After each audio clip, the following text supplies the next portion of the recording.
In the past week, I became aware of hard times that three of my friends have fallen upon.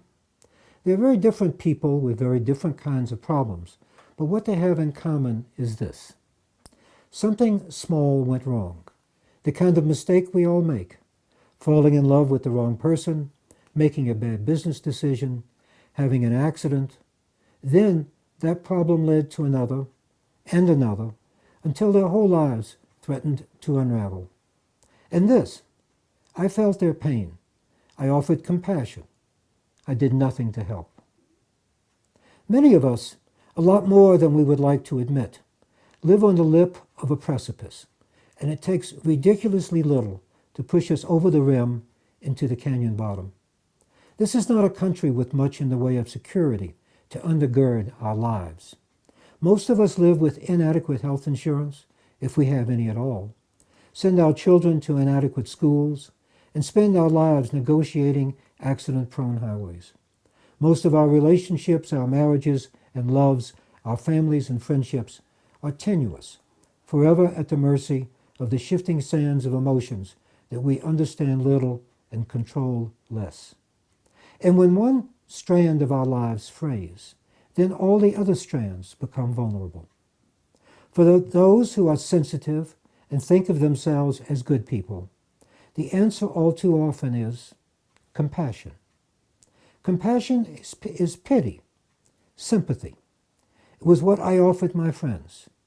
It is Bill Clinton's "I can feel your pain." It is George W. Bush's compassionate conservatism.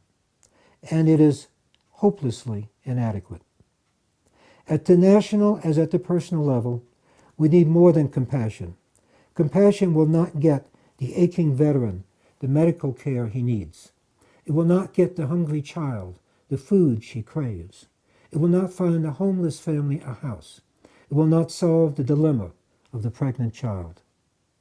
We need to be able to do more for our friends than say, "I'm sorry." And our government needs to be able to do more than that for the citizens of the world's wealthiest nation. When Franklin Roosevelt confronted the worst economic pain the country has ever known, he did not say he felt the pain, and he did not offer compassionate liberalism.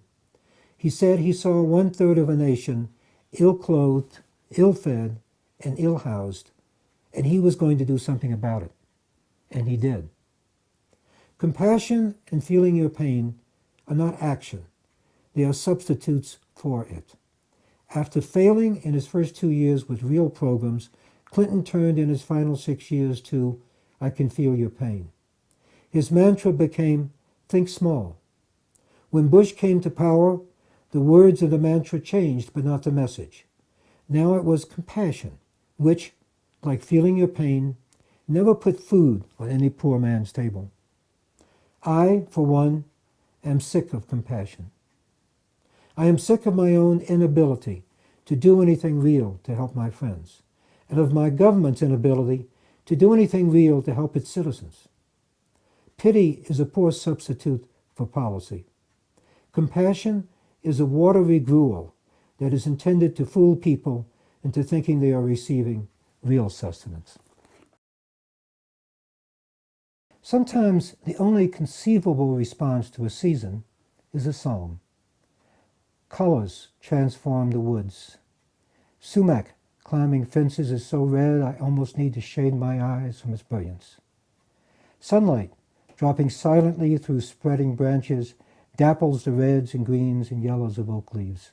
The quaking aspen we transplanted from the family's ranch in the high Pecos prospers, rolling in gold.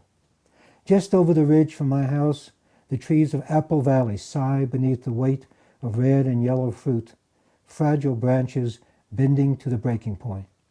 In the early morning, purloined apples taste sweet, cool, and damp. At the crack of day, my puppy and I run a mile to fetch the morning paper. Even though it is only the forlorn old Albuquerque Journal, we both rejoice that it forces us daily to dare the dawn. She is in puppy nirvana, I in mine. The air caresses my face and hands like a refrigerator in the desert. Crisp, but not really cold. Not yet. A squirrel clings to a pinyon trunk, confident his camouflage colors will hide him. A cottontail freezes at the meadow's edge, hoping that not hopping will make him invisible too. Both are only a little wrong, for the puppy runs blindly, blithely on. 3 deer graze the shoulder of the local highway 4 miles south of the nearest village. In the starlit meadows, they seem to be a doe and 2 dawns. Unfazed and unafraid, they do not let my passing interrupt a succulent supper. In the national forest, a couple of miles from home, a big, handsome buck with an imposing spread of antlers does not hear my coming either. My stack of new-cut firewood is 3 feet high. It's not enough. It grows to 5 feet. But will that keep my 2 stoves blazing all the livelong winter, through 3-foot-deep snow, through minus 25-degree nights? The pile reaches 7 feet. I have to stretch above my head to stack the wood. It's easier just to toss it and more fun. Enough's enough. We'll be warm this winter.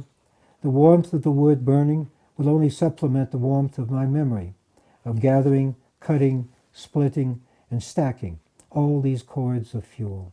The living need such warmth. The bushel of fresh green chilies roast slowly on the outdoor grill. My wife patiently peels the peppers when they cool. She divides them, packs them in Ziploc bags, and sticks them in the freezer. We pick apples in the mountains. Bags and bags and bags of yellow and red fruit fill half a basement room. If the world goes to hell in a handbasket after the November election, no worry, for we have a year's supply of Pecos apples and Hatch chili. No matter how glum the latest batch of economic statistics about the depressed state of the nation and the state, we must assuredly remain the richest state in the country. Who, in good conscience, could ask for more? All this and prosperity too? Enough's enough. Who said we can't eat dreams? Returning home after a long day and evening in the city is a joy. Just being home is a joy. Doing nothing now is a joy. Writing a column, even one about joy, is work. I must finish with all these words as quickly as possible so I can resume my wordless psalm to the season.